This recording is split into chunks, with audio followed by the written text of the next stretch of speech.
She's so mature for her age. You heard it your whole childhood. From teachers, from relatives, from friends of your parents who watched you sit quietly while other kids played. They said it like a compliment, like you had achieved something, like being 7 and acting 17 was a gift you should be proud of. But nobody asked the real question. Why does a child need to be mature? What happened that forced her to grow up before she was ready? You were the one who knew where everything was, the one who remembered everyone's schedules, the one who noticed when mom was sad before anyone else did and knew exactly how to fix it. You learned to read the room before you learned to read books. You were not mature, you were surviving. And if you're a first daughter, if you grew up being the responsible one, the dependable one, the one everyone leaned on before you were strong enough to stand on your own, then what I'm about to tell you will unlock something you've been carrying your entire life. Because mature for her age was never a compliment, it was a confession. A confession that somewhere along the way, someone handed you a weight that was never yours to carry. And you've been carrying it ever since. You've been told you're strong. You've been told you're capable. You've been told you have it all together. But no one ever asked if you wanted to be strong. No one ever asked what it cost you, until now. In 2021, Disney released a film that broke first daughters everywhere. It's called Encanto. On the surface, it's a colorful story about a magical family in Colombia. But underneath, it's the most accurate portrayal of first daughter psychology ever put on screen. I'm not talking about Mirabel, the main character. I'm talking about Luisa, the strong one, the one who carries the donkeys, the bridges, the church, the one the entire village calls when something heavy needs moving. And then she sings a song called Surface Pressure. And every first daughter in the audience stopped breathing. Listen to the lyrics. I'm the strong one. I'm not nervous. I'm as tough as the crust of the earth is. She's stating her role, the identity that was assigned to her, the person everyone expects her to be. But then the truth comes. Give it to your sister. Your sister's older. Give her all the heavy things we can't shoulder. Did you hear that? Give it to your sister. Not because she wants it, not because she chose it, but because she's older. Because that's what first daughters do. And then the devastation. Under the surface, I'm pretty sure I'm worthless if I can't be of service. She's not strong because she wants to be. She's strong because she believes she has no value otherwise. Her worth is measured in what she carries, in what she fixes, in how much she can hold before she breaks. When Luisa finally cracks, when her gift begins to fail, watch her face. Watch the terror. Because she's not afraid of being weak. She's afraid of being useless. She's afraid that without the carrying, no one will need her. And if no one needs her, does she even exist? That's not a character. That's a diagnosis. That's millions of first daughters watching their entire childhood explained in a 3-minute song. If you've ever felt like your value was tied to your usefulness, if you've ever feared that people only keep you around because of what you provide, then Luisa isn't fiction. Luisa is you. And this film knew it. If that song broke something open in you, if you've watched it alone and cried without fully understanding why, hit like right now. Not for the algorithm, for yourself. Because acknowledging that you saw yourself in Luisa is the first step towards setting down the weight you've been carrying since childhood. And if you know another first daughter who needs to hear this, share this video with her. She's probably pretending she's fine right now. She always is. Let me show you what first daughter syndrome actually looks like in daily life. See if you recognize yourself. You knew your mother's moods before she spoke. You could feel the shift in energy when she walked through the door. And you adjusted yourself accordingly. Quieter when she was stressed, cheerful when she was sad, invisible when she was angry. You were the translator between your parents, between your siblings, between the family and the outside world. You learned to speak everyone's emotional language except your own. You raised your younger siblings, not officially, but you were the one who fed them, dressed them, helped them with homework. You were 10 years old and already someone's parent. You were the secret keeper, the one everyone told their problems to, dad's frustrations, mom's disappointments, your siblings' fears. You held it all because someone had to, and no one else seemed capable. You learned to need nothing. Asking for help felt dangerous. Being sick felt like a burden. Having problems felt selfish when everyone else's problems seemed bigger, more important, more urgent. You became an expert at disappearing your own needs. You were praised for being easy. She never gives us any trouble. She practically raises herself. I don't know what we'd do without her. And you heard those words and felt proud. But underneath the pride was something else. A question you never dared ask. What about me? Who takes care of me? Who notices when I'm not okay? You learned that love was earned through service, that your place in the family was secured by your usefulness, that the moment you stopped caring, you might stop mattering. And so you never stopped caring, even when your arms ached, even when your back broke, even when you had nothing left to give. Because first, daughters don't get to be empty. First daughters must always have more to offer. If you're reading this list and your chest is tight, if you're finally seeing your childhood for what it actually was, comment, "That was me right now." Look at how many other first daughters comment the same thing. You were never alone in this. You just didn't know there was a name for what you carried. And if this channel is the first place that's ever named it, subscribe. We see you here. We understand what it cost you. Let me explain what happened to you, not as poetry, as psychology. There's a clinical term for what many first daughters experience. It's called parentification. Parentification occurs when a child is forced to take on adult responsibilities, emotional or practical, before they are developmentally ready. The child becomes the caretaker, the manager, the emotional support system for the very people who should be supporting them. Dr. Lisa M. Hooper, a researcher who has studied parentification extensively, found that parentified children often develop what looks like competence, but is actually hypervigilance. You weren't mature. You were constantly scanning for danger, reading faces, anticipating needs, trying to prevent problems before they exploded. That's not maturity, that's a survival mechanism. Psychologist Dr. Lindsay C. Gibson, author of Adult Children of Emotionally Immature Parents, explains that first daughters often become what she calls internalizers. Internalizers blame themselves when things go wrong. They become hyper-responsible. They believe that if they can just be good enough, helpful enough, perfect enough, they can hold the family together. But there's a cost. Research shows that parentified children are at higher risk for anxiety, depression, and chronic stress disorders in adulthood. They struggle with boundaries, they attract relationships where they overgive, they have difficulty identifying their own needs because they spent so long erasing them.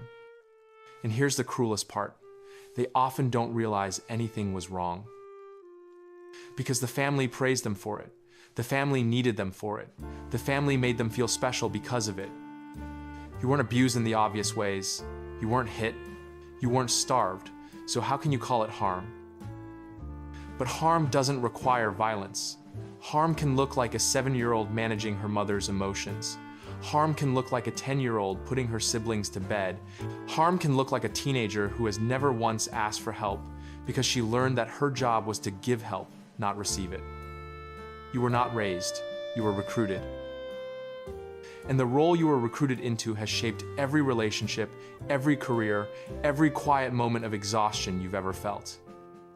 If this is hitting different, if you're finally understanding why you're so tired, why you can't stop helping, why you feel guilty when you rest, this is your sign to go deeper. Look up Dr. Lindsay C. Gibson's book. Look up parentification. Start learning the language for what happened to you. And like this video, because the algorithm needs to know that first daughters are searching for answers. The more you engage, the more women like you will find this. Now we need to talk about the most complicated part, your mother. In the 2017 film Lady Bird, Saoirse Ronan plays Christine, a teenage girl in constant conflict with her mother, Marion.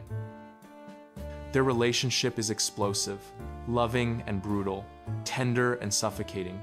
They can't stop hurting each other, but they can't let go either.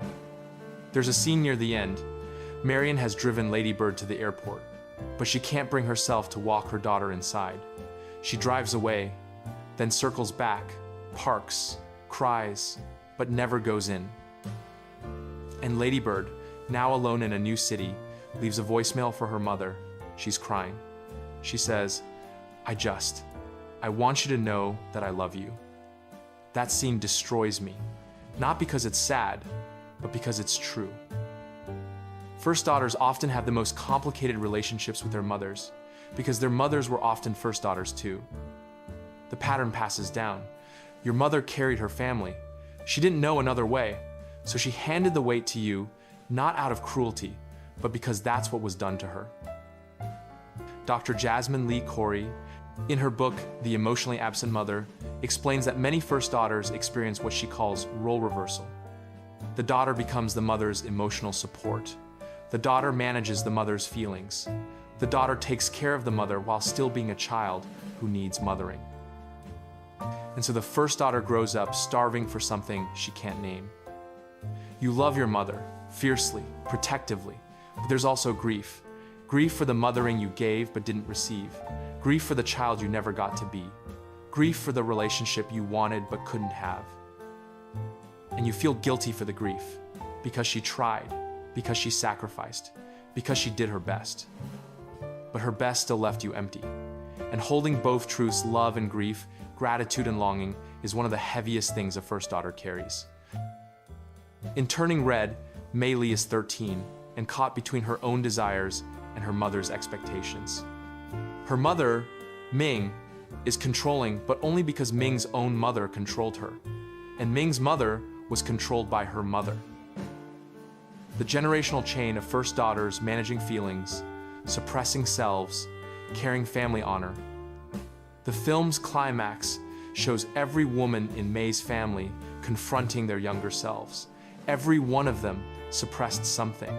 Every one of them hid who they really were to be what the family needed. And May finally breaks the cycle. She chooses herself, not to reject her mother, but to stop the pattern. To be the first daughter who says, I love you, but I will not disappear. If you've ever felt torn between loving your mother and grieving what she couldn't give you, if you've ever felt guilty for needing something she couldn't provide, share this video on your story right now. Other first daughters need to know that these two feelings can exist at the same time. Loving your mother and mourning your childhood are not opposites. They're both the truth. And speaking that truth might help another woman finally understand her own. Let me tell you what happens when a first daughter grows up and starts forming her own relationships. She finds people who need her, not consciously. But the pattern is magnetic. She gravitates toward partners who require managing, friends who constantly need support, workplaces that demand she go above and beyond. Because need is the only language she understands as love. If you don't need her, she doesn't know how to connect with you. If you're stable and whole, she feels useless, invisible, like she has no purpose.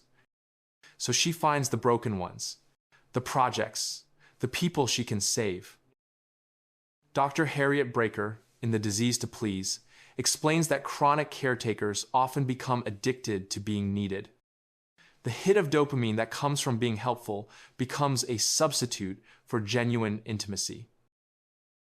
But it's not intimacy, it's transaction. You give, I take. You save, I am saved. The relationship is built on imbalance, and the first daughter always tips the scale toward empty. And when someone offers her help, she doesn't know how to receive it. Receiving feels dangerous. Receiving means being vulnerable. Receiving means trusting that someone won't leave when she's no longer useful. But she's never seen that. She's only seen love that was conditional on service. So she rejects care, deflects compliments, insists she's fine when she's falling apart. In Little Women, the 2019 adaptation, Meg March, the eldest daughter, says something that breaks me. She's poor, she's struggling, but when someone offers help, she declines. Because accepting help would mean admitting she can't hold it all together. And if she can't hold it together, who is she? First daughters don't struggle with giving, they struggle with receiving. They struggle with believing they are worthy of the same care they pour into everyone else. And until they learn to receive, until they break the pattern, they will keep running on empty, wondering why no one ever fills them up. The truth is, people try, people offer, but the first daughter has been trained to say, "I'm fine," so convincingly that eventually people believe her. And she dies of thirst, surrounded by water she refuses to drink. If you've ever rejected help that was genuinely offered, if you've ever pushed someone away because receiving felt too vulnerable, comment, "I'm learning to receive." Make it a commitment. Say it publicly. Because the first step to breaking the pattern is admitting the pattern exists. And when you see other first daughters commenting the same thing, you'll realize we're all learning together. Here's what happens when you spend your entire life carrying everyone else. You lose yourself, not dramatically, slowly, piece by piece. You forget what you like, not what's practical, not what's helpful, but what brings you joy for no reason. You forget what you feel because your emotions have been so tuned to others that you can't locate your own. You forget what you need because needing has been trained out of you since you were small enough to hold. Research from Dr. Gabor Mate, author of When the Body Says No, reveals that people who chronically suppress their needs are at higher risk for autoimmune disorders, chronic fatigue, and stress-related illness. The body keeps the score of every need you silenced. Every time you said, "I'm fine," when you weren't. Every time you helped someone else when you were drowning. The body remembers, and eventually, the body demands payment. First daughters often experience burnout earlier than their peers. They crash harder, they recover slower, because they've been running on empty since childhood and there's no reserve left. There's a scene in Soul, the Pixar film, where Joe Gardner ends up in the zone between life and death. There, he sees people who were once passionate, creative, alive, now turned into dark, lost souls wandering in despair. These lost souls got so focused on one thing, achievement, success, helping others, that they forgot to live. They forgot themselves. That's the first daughter's danger. She gives so much that she disappears. She becomes the role instead of the person. She forgets that underneath all the caring, there was a girl who had dreams of her own. Dreams that got buried under everyone else's needs. I want you to think right now, before you became the responsible one, before you became the one everyone leaned on, what did you want? What did you dream about before the weight landed on your shoulders? Can you even remember? If that question brings grief, if you realize you've lost something you can't name, you're not alone. Comment, "I'm still in here. Let me see you." Let the other first daughters see you. Because somewhere beneath all the carrying, you're still there. Waiting, hoping, ready to be remembered. Nobody ever gave you permission. Permission to rest. Permission to need. Permission to be taken care of for once. Nobody ever sat you down and said, "You are a child. You are allowed to be a child. Your only job is to grow and play and learn, not to manage, not to carry, not to hold this family together." So let me be the first. You are allowed to put it down. The responsibility that was never yours. The emotional weight of people who should have handled their own lives. The role that was assigned to you before you were old enough to consent. You are allowed to put it down. You are allowed to say no, to disappoint people, to let them struggle without rescuing them. You are allowed to be helped, to receive care, to admit that you are tired without solving the tiredness yourself. You are allowed to have needs, loud needs, inconvenient needs, needs that take up space and demand attention. You are allowed to exist without earning it. In the Joy Luck Club, there's a line spoken by one of the mothers to her American daughter. She says, "I see you." Not, "I need you." Not, "I appreciate what you do." Just, "I see you." That's what you've been starving for. Not praise for your competence. Not gratitude for your caring. Just someone looking at you, the real you, underneath the role and saying, "I see you." Not what you provide, you. I see you. I see the girl who grew up too fast, the teenager who parented her parents, the woman who still doesn't know how to ask for help because no one ever taught her that asking was allowed. I see you, and you are so much more than what you carry. If no one has ever given you this permission, if you've spent your whole life waiting for someone to say it's okay to rest, let this be the moment. Screenshot this section, save it, read it when you start to fall back into the pattern. You need reminders because the old programming runs deep, and every time you read these words, you weaken the lie and strengthen the truth. You are allowed to put it down. So how do you heal from a lifetime of carrying? First, name what happened. Stop calling it being responsible. Stop calling it maturity. Call it what it was. A child forced into an adult role before she was ready. Naming it doesn't mean blaming your parents. It means telling the truth, and the truth is the first step toward freedom. Second, practice disappointing people. Start small. Say no to something you would normally say yes to. Let someone struggle without fixing it for them. Feel the discomfort of not being needed and survive it. The discomfort will be intense at first. The guilt will scream. But every time you survive it, you prove to yourself that your worth is not tied to your usefulness. Third, receive something every day. A compliment, take it without deflecting. An offer of help, accept it without reciprocating immediately. A gift, let it be given without calculating how to give back. Receiving is a muscle, and yours has atrophied from years of disuse. Rebuild it slowly, one received gift at a time. Fourth, grieve the childhood you deserved. This is the hardest one, because it means admitting that something was taken from you, that while other children played, you managed, that while other children were held, you did the holding. Let yourself grieve that. Cry for the little girl who should have been protected, rage for the childhood that was cut short, mourn what you never got to have. The grief will not destroy you, suppressing it will. Fifth, find your witnesses. Not everyone will understand this, but some people will. Therapists who specialize in family systems, friends who see your pattern and gently challenge it, communities like this one of first daughters who finally have language for what they've been carrying. Find those people, let them witness your healing, let them remind you that you're not alone. And finally, parent yourself the way you deserved to be parented. Speak to yourself gently, rest when you're tired, ask for help before you're desperate, celebrate yourself without requiring achievement first.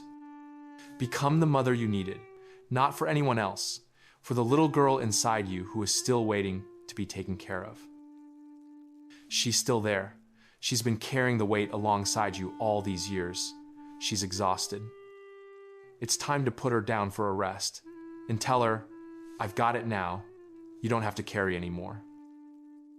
If healing feels possible for the first time, if you're ready to start the work, comment, I'm putting it down.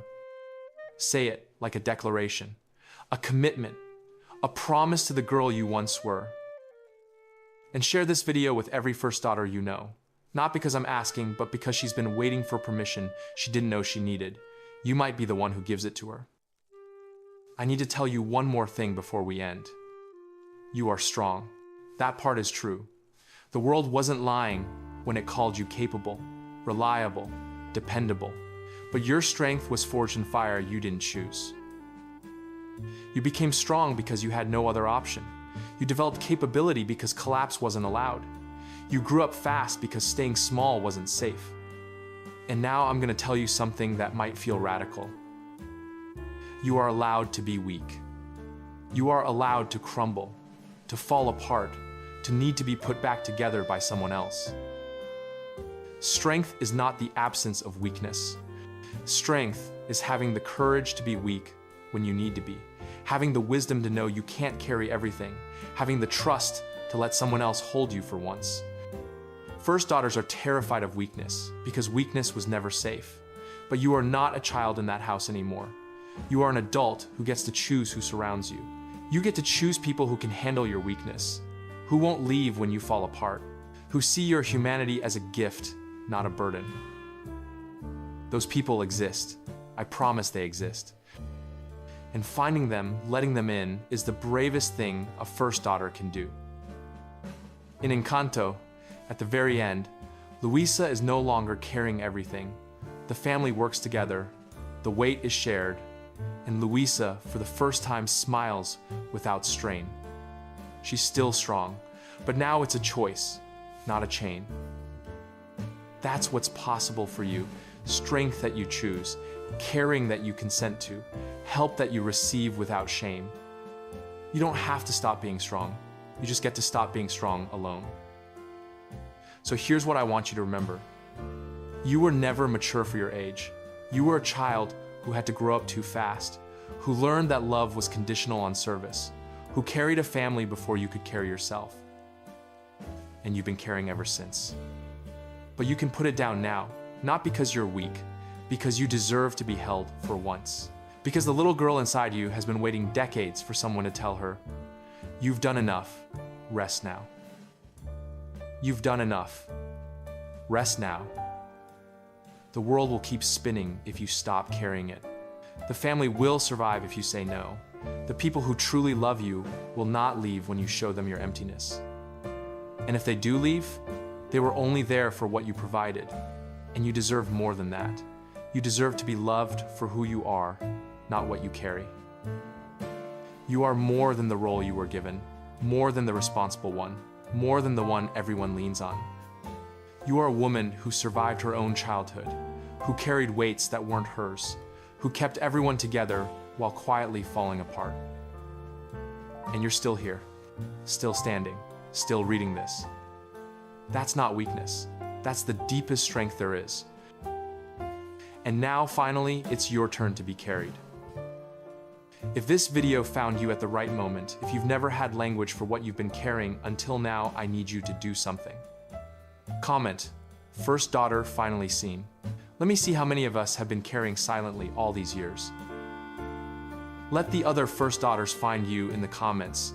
Let this become a gathering place for the women who grew up too fast and are finally ready to rest. And then I need you to do something bigger. Send this video to your mother.